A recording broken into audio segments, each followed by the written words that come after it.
Uma boa parte da mensagem de Jesus no Sermão do Monte é apresentado por meio de contrastes entre o ensinamento dos líderes religiosos e o ensinamento dele. Ouvistes que foi dito, eu, porém, vos digo. Já no versículo 21 de Mateus 5 em diante, ele tratou de vários assuntos, mostrando a conduta do amor. Que o amor não mata, não odeia, não fala mal, pede perdão, procura reconciliação, respeita o casamento, faz sacrifícios para Cristo, cumpre o compromisso do casamento, é honesto e não procura a vingança. Agora, nesta mensagem, nós vamos continuar em Mateus 5, do versículo 43 ao 48, sobre o contraste que Jesus faz entre o ódio e o amor. Ouvistes que foi dito, como em todos os outros casos, ele começa com esta expressão. Mateus 5, versículo 43. Ouvistes que foi dito, amarás o teu próximo e odiarás o teu inimigo. Amar ao próximo, com certeza, fazia parte da lei do Antigo Testamento. Levítico 19, versículo 18, não te vingarás, nem guardarás ira contra os filhos do teu povo, mas amarás o teu próximo como a ti mesmo. Eu sou o Senhor.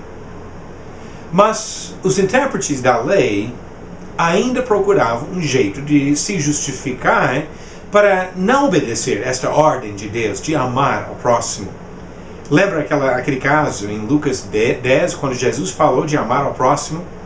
E o homem, querendo justificar-se, perguntou a Jesus, quem é o meu próximo? Jesus seguiu respondendo com aquela história do bom samaritano. O homem que mostrou amor, mesmo sendo de uma classe desprezada e rejeitada pelos outros.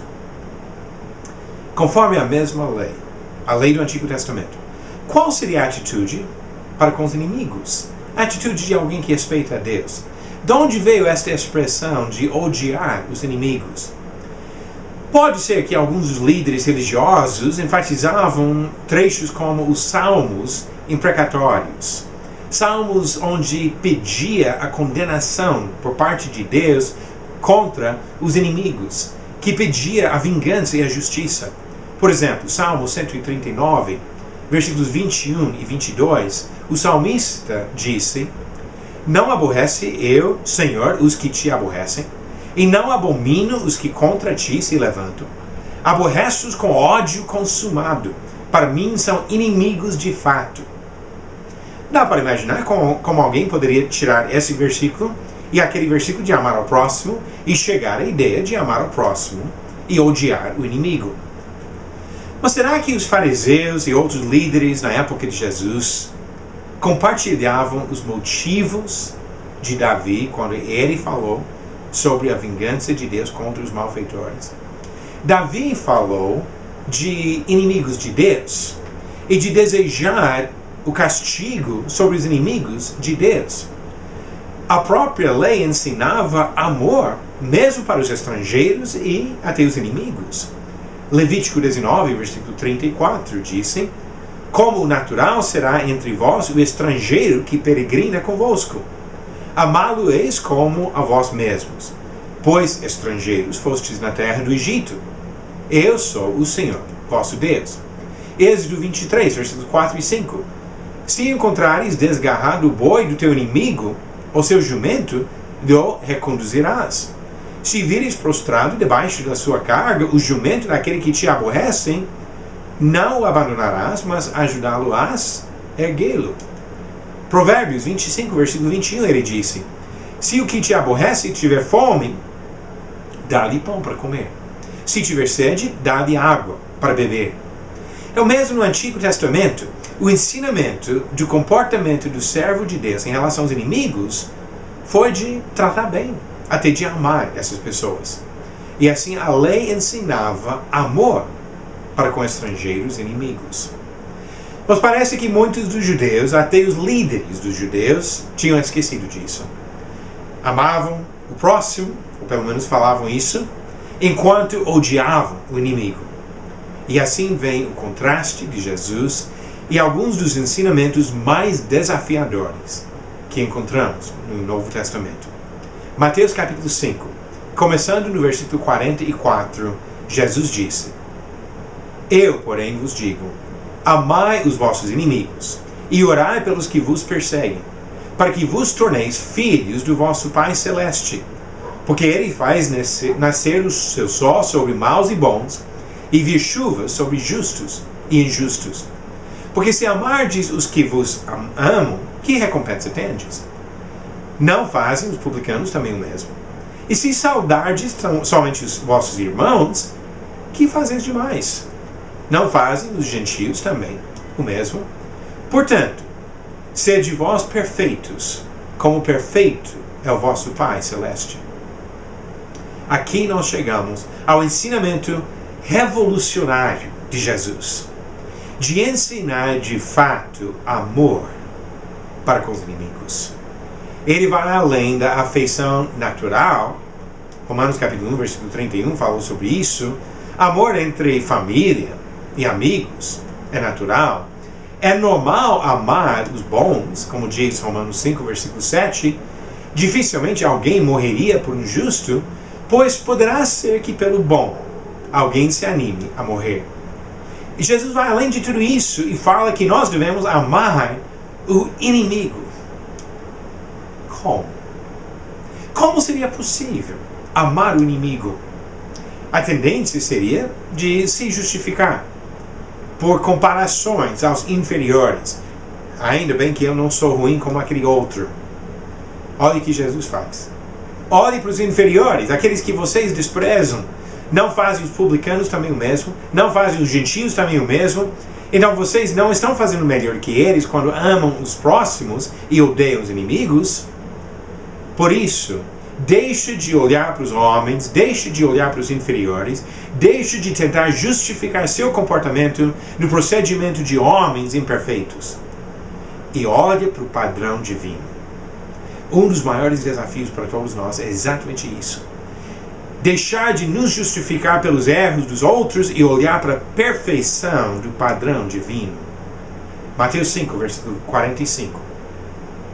Para que vos torneis filhos do vosso Pai Celeste, porque Ele faz nascer o seu sol sobre maus e bons, e vir chuva sobre justos e injustos.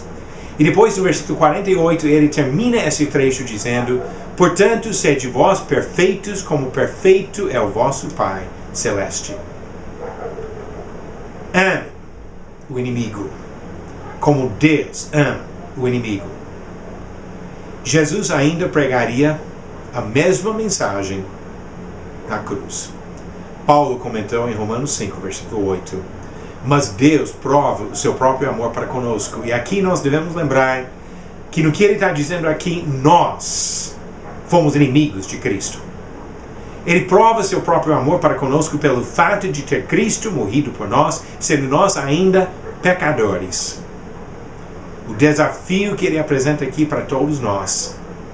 Portanto, sede vós perfeitos, como perfeito é o vosso Pai Celeste. Perfeito no sentido de viver sem pecado?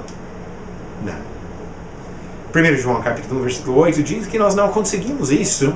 Se dissermos que não temos pecado nenhum, a nós mesmos nos enganamos e a verdade não está em nós. A perfeição que ele descreve aqui não é de uma vida perfeita sem pecado nenhum. Ele descreve aqui a perfeição de amar aqueles que Deus ama.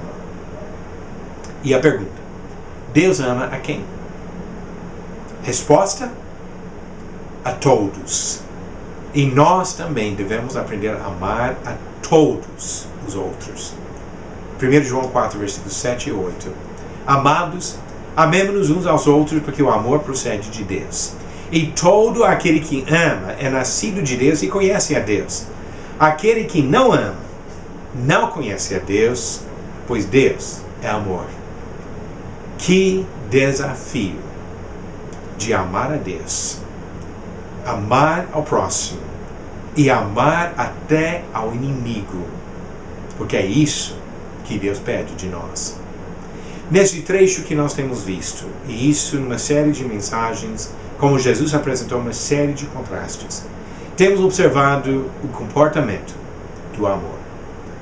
Resumindo mais uma vez, o trecho de Mateus 5, do versículo 21 ao 48.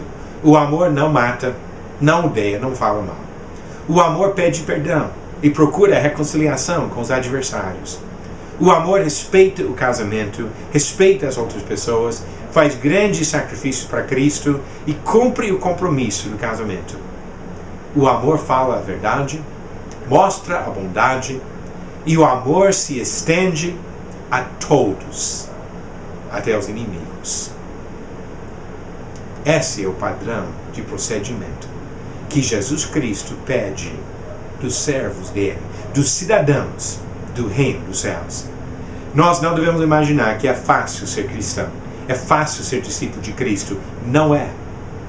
Porque Ele nos chama a olhar para o padrão divino de caráter, de moralidade e de amor e viver conforme o padrão divino. É um desafio que deve motivar cada um de nós, cada dia, cada hora, de buscar a perfeição do Pai que está no céu.